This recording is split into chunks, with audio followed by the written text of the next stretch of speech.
Welcome to my YouTube channel, Through the Hourglass. This is a human history channel. Before we go any further, please like and subscribe below for more videos.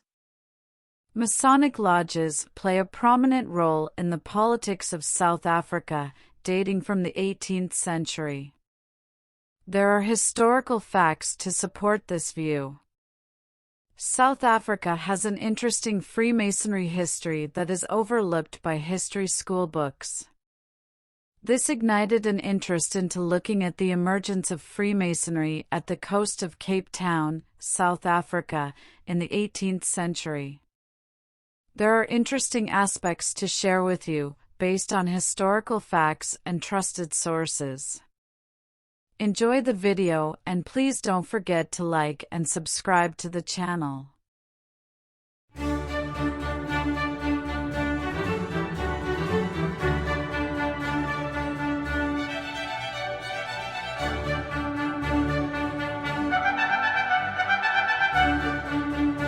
From 1652, settlers from Europe occupied the Cape Coast.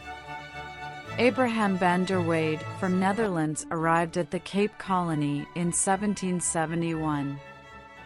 In 1772 he met with other 10 Freemasons and they established the Cape of Good Hope Lodge under the warrant and guidance of the Netherlands Grand Lodge National. Van der Weyde was a senior Freemason from the Netherlands Grand Lodge National. He was also a captain of one of the ships that were frequently sailing from Holland to the Cape Coast. The Grand Lodge National of Netherlands tasked Weyde with opening a lodge at the Cape Coast. It is possible that there were more than 10 Freemasons at the Cape Colony in 1771.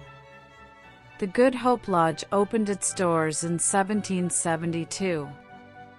In 1881, a Masonic building that housed the temple and the banquet was built. It was named the Cape of Good Hope Temple Lodge. Interestingly, in 1885 the Cape Town Parliament and the State President Office were built on the grounds of the Cape of Good Hope Temple Lodge, and they remain there to this day. Nestled between the lodge and Teenhuis is another building, first owned by the Freemasons. This building, the Good Hope Chambers, not only housed the first representative government at the Cape, but it would later become the venue where the final draft of our democratic constitution would be negotiated. This and all the adjacent land houses our parliament, thanks to the group still meeting inside the lodge. But what's the link to Parliament?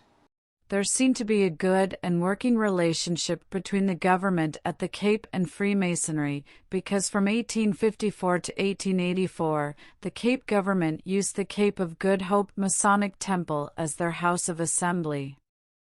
Also, considering that the meeting of the final draft of the South African New Democratic Constitution was held in the Cape of Good Hope Masonic Temple in 1996. And the temple is on the same grounds as the Houses of Parliament, but they in fact were built some years afterwards, and the first Parliament was actually held in the boardroom of the Good Hope Temple. It plays a very special part in our history, and certainly it plays a very special part in the history of South Africa. South Africa has to reflect on this remarkable understanding between the state and the Masons. It is notable also that some of the South African politicians throughout time were members of the Cape Town Lodge and other Masonic lodges that followed to this day. The arrival of other Masonic figures like John Cecil Rhodes spread the Freemasonry ideology in the entire South Africa throughout the 19th century. Several Masonic lodges have since been opened throughout the country. This is what Armstown Waddy Watson, the former DA Chief Whip, serving also as the Grand Master of the Cape of Good Hope Lodge at the time, said in 2014. Representative government in South Africa was actually initiated, amongst others, by a lot of prominent Freemasons like Sir Christoffel Brandt and Cecil John Rhodes and many others who later played a big role in the history of our country.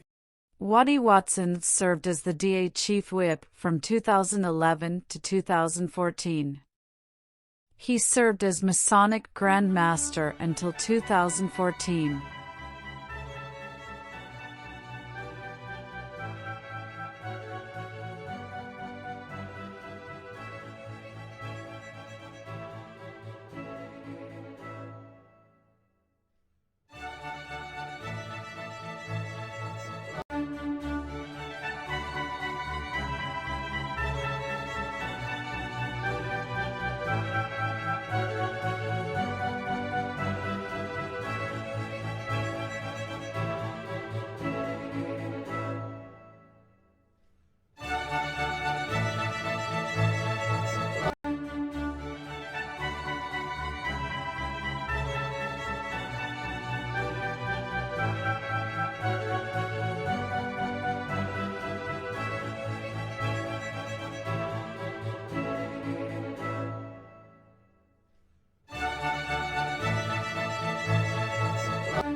What impact do you think the role of Freemasonry has on the politics of our country? Please share your thoughts below.